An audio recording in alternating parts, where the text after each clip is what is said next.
Continuamos analizando el pensamiento antropológico del filósofo alemán Max Scheler, que como lo hemos visto es prácticamente el padre de la antropología filosófica.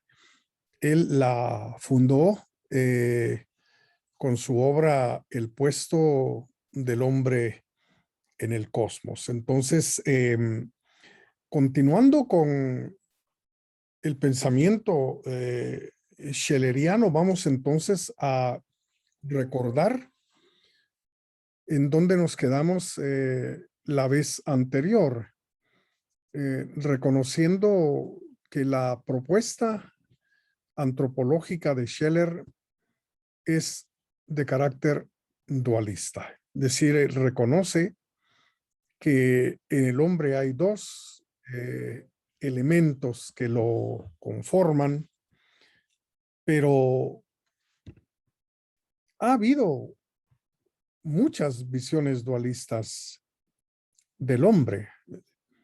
Regularmente estas visiones pues tienen que ver con un elemento material por una parte y un elemento no material.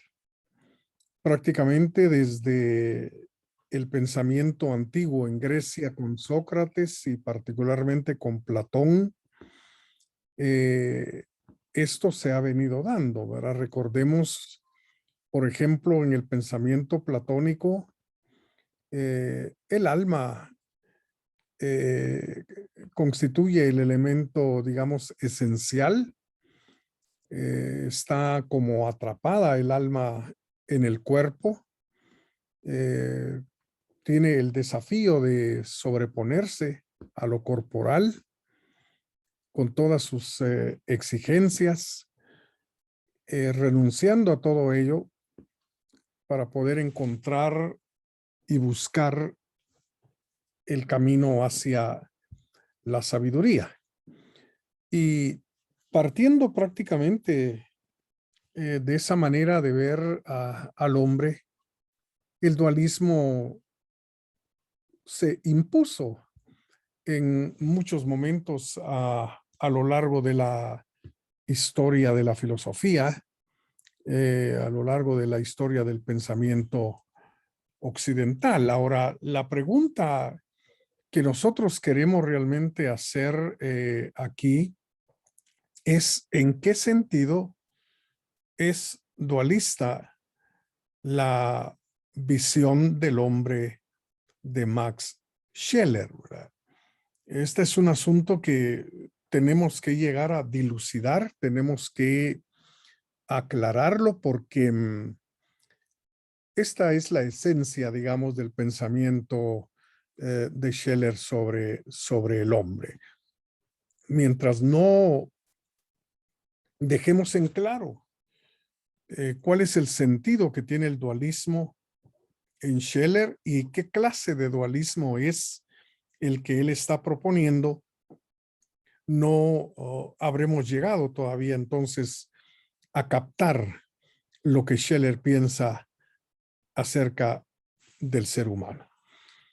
Ahora, una de las reacciones, digámoslo así, del pensamiento de Max Scheler fue hacia Descartes, este filósofo francés que prácticamente inauguró la época moderna en la filosofía, ¿verdad?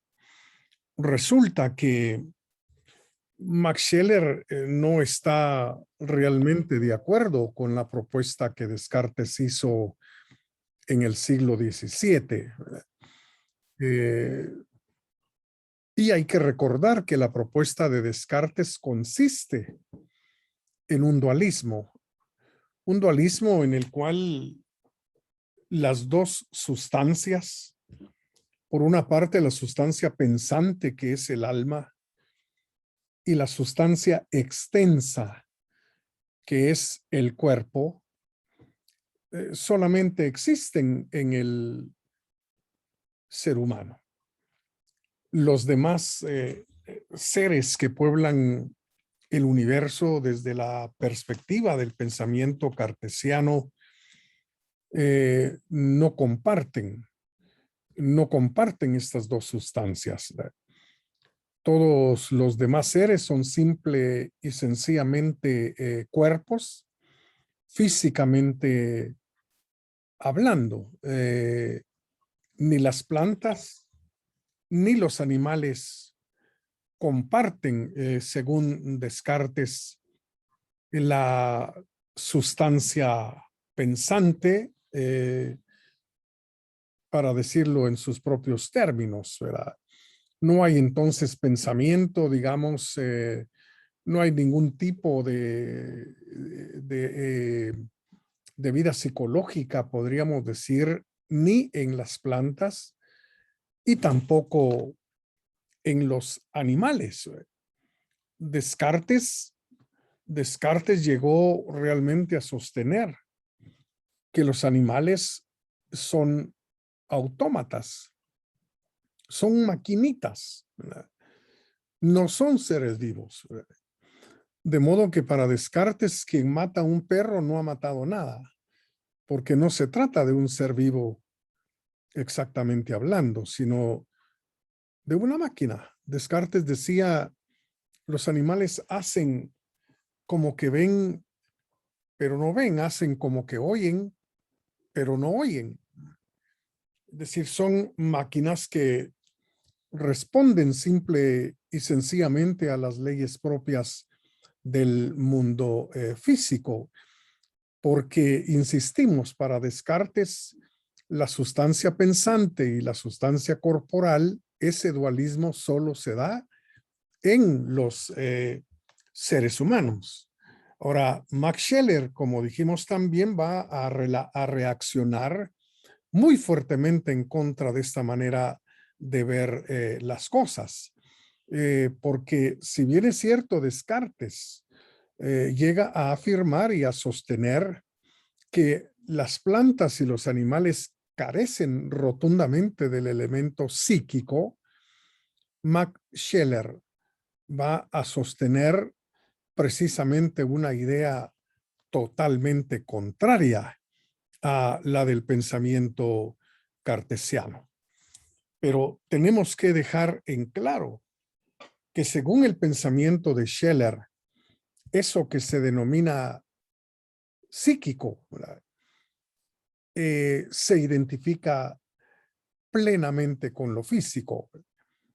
Esto también es una crítica, digamos, muy fuerte al pensamiento de Descartes, porque aun cuando Descartes reconoce que el ser humano está constituido por la sustancia pensante por un lado y la sustancia extensa que es el cuerpo por el otro, sin embargo, Descartes no creía en una relación entre ambas sustancias.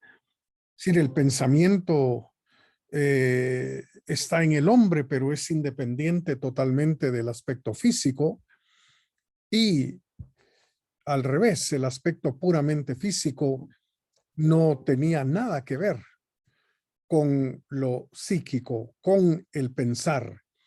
Eso, insisto, desde la perspectiva de René Descartes. Y reaccionando entonces en contra de esa manera de ver las cosas, de ver esas dos sustancias en el hombre totalmente separadas, Max Scheler viene a afirmar totalmente lo opuesto, que hay una plena identificación de lo psíquico con lo físico y de lo físico definitivamente con lo psíquico. No puede darse una separación y mucho menos una independencia, sino que hay una estrechísima relación entre lo psíquico y lo físico y se afectan definitivamente de manera mutua, ¿verdad? Algo que definitivamente las ciencias en términos generales han terminado de confirmar en nuestros días, ¿verdad? precisamente se habla de cómo el pensamiento puede afectar el cuerpo y cómo lo físico puede afectar también el pensamiento, ¿verdad? Eso es una cuestión que hoy en día se acepta sin mayores dificultades.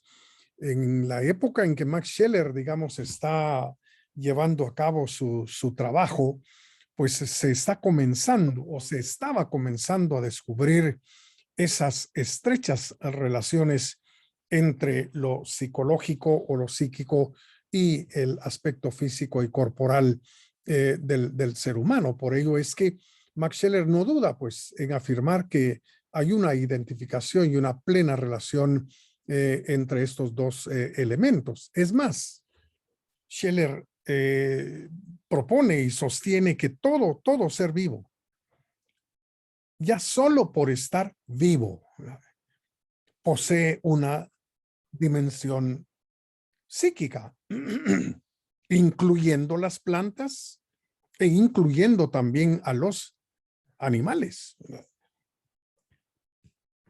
Entonces, cuando Scheler analiza cómo la vida en términos generales pues fue evolucionando, bueno, también reconoce que en esas dimensiones, podríamos decir, de la vida, también hay que reconocer niveles de carácter psicofísico, ¿verdad? Empezando aquí con la parte baja de este triángulo, de esta pirámide, de ahí hacia arriba, empezando con el impulso afectivo, el instinto, la memoria asociativa y la inteligencia práctica orgánicamente determinada, como él le denomina. Vamos por partes para lograr entender lo que Scheler realmente sostiene en cuanto a la vida en general se refiere. Bueno, el llamado impulso afectivo es un movimiento o una especie, digamos, de reacción que se da a nivel de las plantas, ¿verdad? Un impulso de carácter afectivo, así le denominó Max Scheler, ¿verdad? Y nosotros, pues, sabemos que en las plantas se dan, pues, una serie de movimientos, ¿verdad? Algunos de los cuales nosotros conocemos, ¿verdad? Ahora, el nombre de esos movimientos que se dan a nivel del reino vegetal, eh, pues realmente son dos los nombres que se le dan a esos movimientos en el mundo vegetal.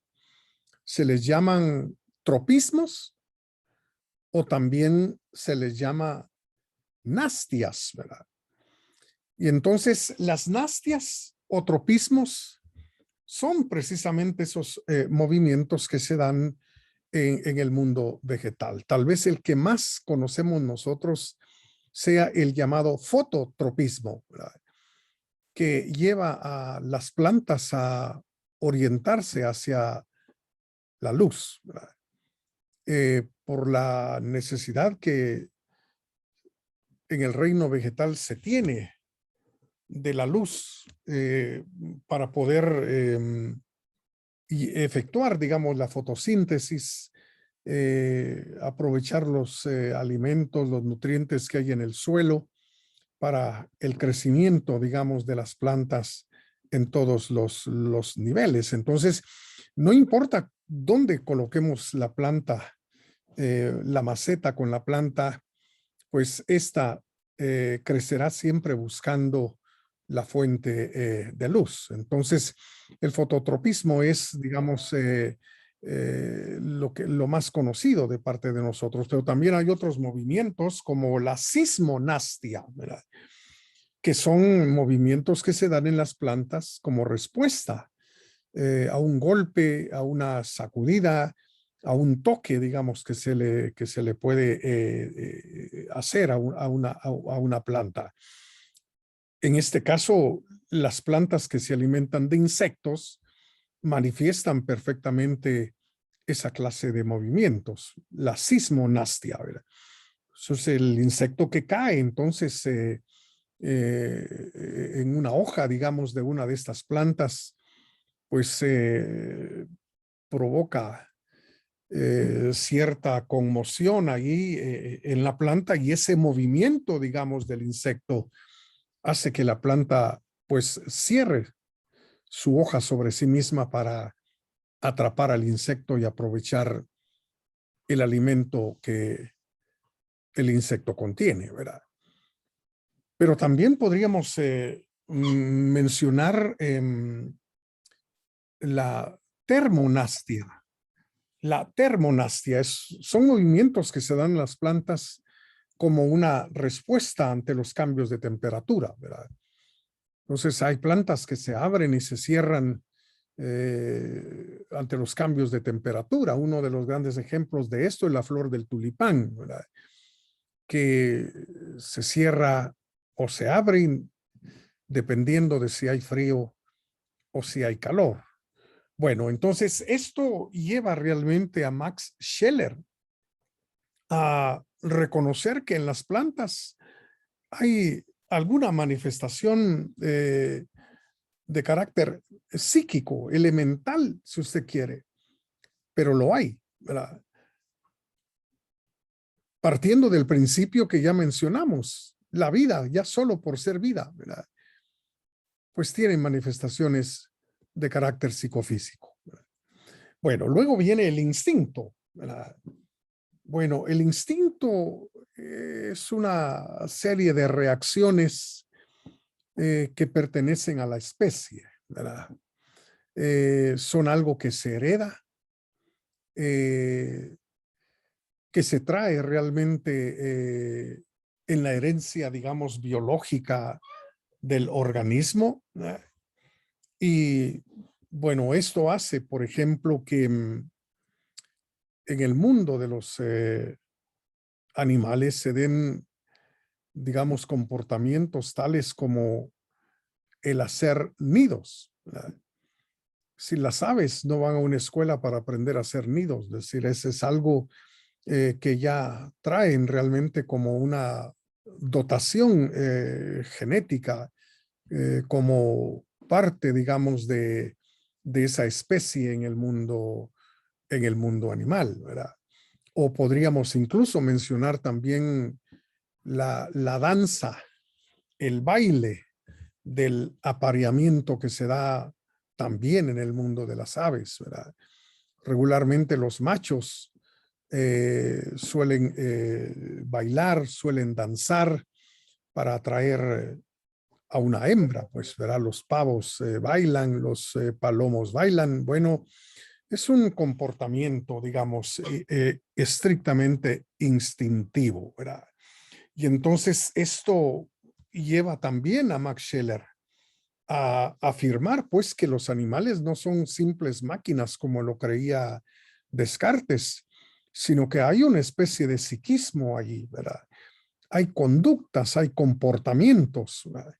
Que de no ser precisamente por ese psiquismo propio del mundo también de los animales, pues no se daría, no ocurriría, ¿verdad? Bueno, en tercer lugar, porque vamos de abajo hacia arriba, la memoria asociativa, ¿verdad? Bueno, en cuanto a esta memoria asociativa, tal vez el ejemplo más claro sea el de los perros de Pavlov, ¿verdad? Bueno, Pavlov era un psicólogo ruso que llevó a cabo ciertos experimentos con perros, ¿verdad?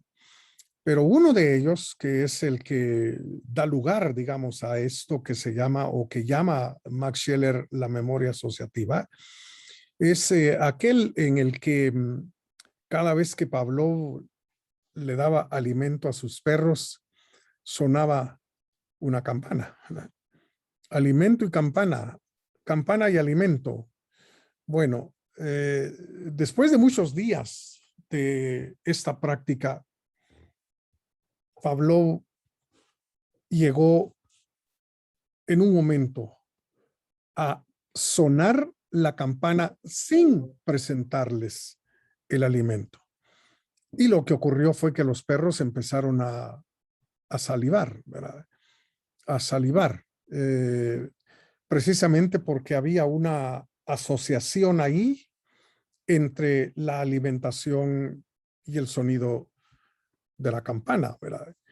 Es decir, esto incluso nos ocurre a nosotros, los seres humanos, ¿verdad? Cuando decimos que se nos hace agua a la boca con solo pensar en la comida que nos es favorita, la comida que preferimos por encima de todas las demás. Entonces, de hecho, digamos, a este comportamiento de los perros de Pavlov se le conoce hasta el día de hoy como un reflejo condicionado, ¿verdad? Es decir, es producto de un acondicionamiento. Hay aquí, como dice Max Scheler, un cierto aprendizaje, ¿verdad? Es decir, a nivel de asociación, ¿verdad? Asociando una cosa con la otra, pero ya hay, digamos, una capacidad de aprender acá y, por supuesto, una memoria también, ¿verdad? Siempre de carácter asociativo, pero ya hay alguna memoria acá. Y entonces, para Max Scheler, es indudable, pues, que aquí estamos ante un nivel, digamos, un tanto superior de psiquismo, ¿no? Y por último, la llamada inteligencia práctica, orgánicamente determinada.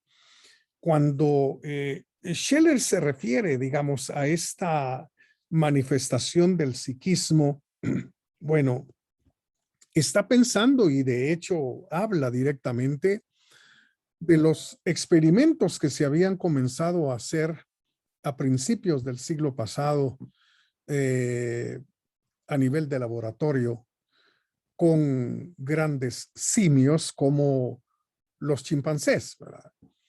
Entonces, regularmente lo que se hacía era colocar una penca de plátanos o de bananos en el techo de la jaula o del cuarto donde el experimento se estaba llevando a cabo y luego pues también dejaban por ahí algunas cajas o algunos tubos por ahí regados y entonces se comenzó a ver de qué manera los chimpancés pues queriendo bajar la fruta para poder alimentarse, pues llegaron incluso a poner una caja sobre otra y sobre otra hasta el momento en el que podían pararse sobre la última caja apilada y tener acceso directo, digamos, a la penca de bananos. También otros chimpancés respondieron colocando los tubos que estaban por allí, uno en la punta del otro, hasta alcanzar, digamos, el tamaño necesario para poder bajar la fruta. Experimentos, digamos, de esta naturaleza son los que conducen a Max Scheler a ver cómo, digamos, los grandes simios fueron capaces de encontrar soluciones al problema de cómo llegar hasta el alimento para poder comerlo. Entonces, lo que tenemos, digamos, en esta gráfica es una serie de niveles psíquicos, si queremos decirlo así, ¿verdad?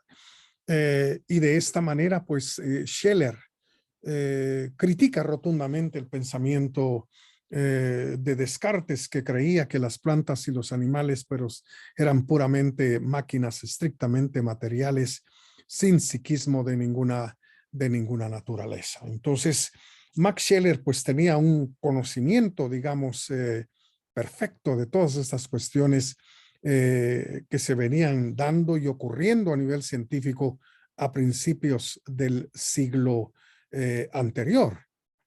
Ahora bien, tenemos que preguntar, pero la diferencia entre el hombre y los demás seres es simplemente una diferencia de grado. Es simplemente que nosotros somos un poquito más inteligentes que los chimpancés, que los animales que proceden instintivamente, que las plantas eh, que tienen diferentes movimientos. Es solamente una cuestión, digamos, de grado. Esta es una pregunta que Scheller tiene que respondernos, ¿verdad? ¿O hay realmente una diferencia esencial, fundamental entre los demás seres del universo y nosotros? Dicho de otro modo, ¿cuál es el puesto del hombre en el universo? Recordemos que ese es el título de la obra fundamental de Max Scheler, ¿verdad? El puesto del hombre en el cosmos. ¿Cuál es realmente nuestra posición? Es decir, simple y sencillamente somos el ser más evolucionado y nada más. Insisto, con una mera diferencia de grado, o hay realmente una diferencia esencial. Y por supuesto, la respuesta a la pregunta que hemos hecho prácticamente desde el principio en esta clase hoy: ¿en qué consiste realmente el dualismo antropológico? Porque aparentemente, si hay psiquismo en las plantas y también en los animales, bueno, entonces parece como que ese dualismo se da en todos los seres, en todas partes, pero realmente el dualismo relacionado con el ser humano, ¿en qué consiste?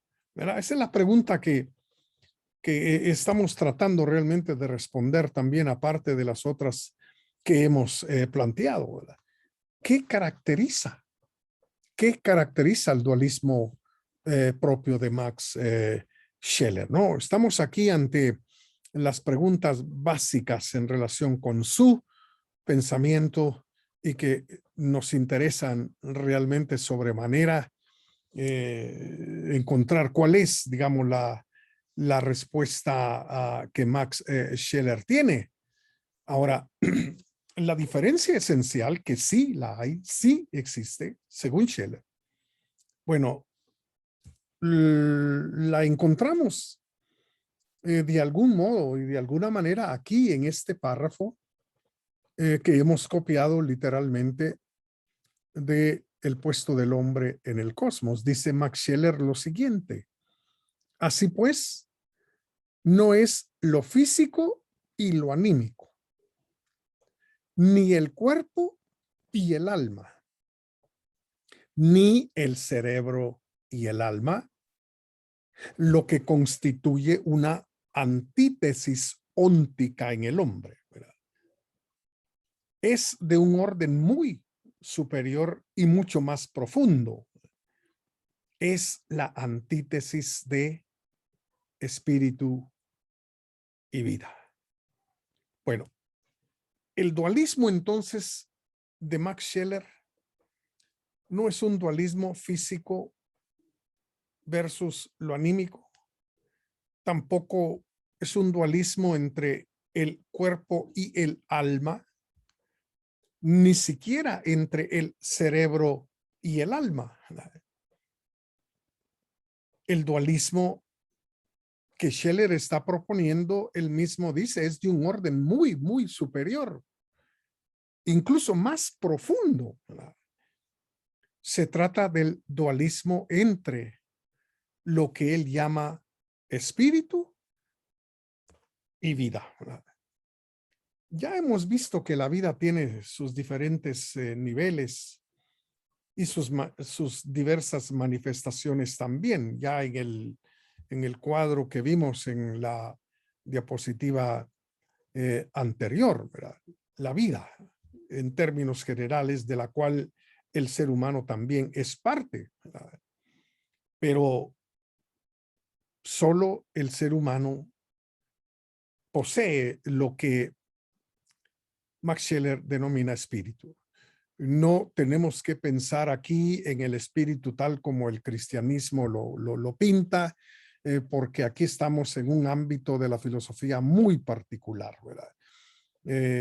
Si a pesar, digamos, de lo religioso que Scheler pudo haber sido en algún momento, sobre todo después de su conversión al catolicismo, realmente la palabra espíritu no la está empleando él de la misma manera como se utiliza en el pensamiento cristiano. Entonces, mantengamos en mente el dualismo de Scheler es espíritu versus vida, vida versus espíritu. Y va a ir aclarándonos realmente estos conceptos, y a nosotros nos interesa muchísimo llegar a una correcta comprensión del significado de lo que Scheler está diciendo. Entonces, el hombre es diferente, según Scheler, no porque sea un nuevo nivel en la evolución de la vida. Sí, en el esquema que ya presentamos, pues hubiéramos colocado, digamos, al ser humano, o él hubiera colocado al ser humano en la parte más alta, pero no es realmente por ahí la cosa. El ser humano es diferente, no porque sea un nuevo nivel, digamos, en la evolución de la vida, sino que se trata de, y esta es una cita literal también de la obra de Scheler, se trata de un principio opuesto a toda vida en general, incluida la vida del hombre. Esto es lo que queremos realmente llegar a esclarecer y llegar a entender para tener una comprensión, digamos, plena de lo que Max Scheler está tratando de decirnos. Somos diferentes, somos distintos, precisamente por ese principio que se opone a toda vida en general, incluyendo nuestra propia vida orgánica como seres humanos. Tendremos entonces que entrar a establecer cuáles son las características de la vida en general, incluyendo la nuestra, y de qué manera ese principio que él llama espíritu se opone precisamente a las exigencias de la vida. Podemos pensar podemos empezar a pensar que la vida, por ejemplo, en general se caracteriza por necesitar de alimento. Plantas, animales y hombres necesitan alimento para poder sobrevivir, ¿sí? Y toda una serie Mira, de... pongamos todas las cartitas encima de la mesa. También dijo esto. Me sorprendió que recupere la realidad. Sí, no te lo esperas. Es como... ¿Qué coño está pasando? ¿Es una simulación esto? Ángel sin micrófono. No se oye. Ignacio, creo que tu micrófono se activó. No, no es el mío, es el de Ángel, Carlos. Ángel, tu micrófono, compañero. Yo creo que por eso el doctor dejó de hablar. Está entretenido en la tele de plano. Las prácticas de 8 en la camita. Para las personas que no saben, Ángel, es una forma de Ángel. no sé cómo decirlo así que no sé contigo, pero el coito, digamos. De una forma violenta y agresiva. Antes de tener... Bueno, parece que ya. Ok, entonces estaba diciendo que podemos empezar a pensar, digamos, cuáles son las características y las exigencias de la vida en términos generales, y estaba mencionando como ejemplo el hecho de la alimentación, ¿verdad? Si una planta no puede sobrevivir si no tiene los nutrientes necesarios que la que la alimenten, que la hagan crecer, ser saludable, en fin. Igual los animales, igual nosotros también, ¿verdad? Y podríamos hablar también del descanso, podríamos hablar incluso, digamos, de las urgencias puramente corporales, puramente biológicas, como el sexo, la necesidad de aparearse, en fin, bueno, o de multiplicarse también, ¿no? Bueno, esas características, digamos, de la vida tendremos que irlas perfilando, identificando para llegar a saber qué es lo que Max Scheler entiende por este principio que se opone a toda vida en general, incluyendo la nuestra, y que es la característica fundamental del ser humano. Perdón, ¿alguien quería decir algo? No. Bueno. Tener ese tipo de prácticas, uno tiene que hablar con su pareja y decirle, mira, yo te permito que me ates, que hagas esto, esto y esto, pero esto y esto no. Ponga su micrófono, compañero. Otra vez. Respete las cosas que se dijeron o no. Porque Es una falta de respeto, de realmente es. uno suele estar atado y indefenso. Entonces, por la fuerza del otro o por el Estado, no puede defender. Quiero dejar punto el que tenga el micrófono encendido. Yo creo que hay Doctor, que... usted no lo puede silenciar. El doctor puede. Se habrá quizás A sobrepasado ver, pero tendría que dejar de presentar y luego Sería bueno, doctor, porque póngale eso, obstruye lo que usted está explicándonos. bueno, vamos a ver. Bueno, esperemos que haya terminado ese relajo. Ok, tenemos aquí entonces otra cita literal de la obra de Max Scheler que dice, hablando siempre de este principio, ¿verdad? Que se opone a la vida en general, incluyendo la vida nuestra. Dice, los griegos afirmaron ya tal principio y lo llamaron razón. No obstante, dice, nosotros preferimos un término más amplio, un término que si bien incluye el concepto razón, aparte del conocimiento conceptual, comprende determinados tipos de intuición. La intuición de fenómenos originarios o esencias, además de cierta clase de actos emocionales y emotivos, como la bondad, el amor, el arrepentimiento, la veneración, el maravillarse, la dicha y la desesperación, el libre arbitrio. ¿Y cuál es el nombre entonces, el término más amplio que él está por utilizar? El término espíritu. ¿Verdad? El término espíritu. Los griegos, dice él, le llamaron razón, pero esa manera de definir el asunto no era completa, ¿verdad? No era una definición completa. Él prefiere utilizar el término espíritu porque, según él, la palabra espíritu, aparte de incluir, digamos, la razón como la capacidad de conocimiento conceptual, pues también incluye, ¿verdad?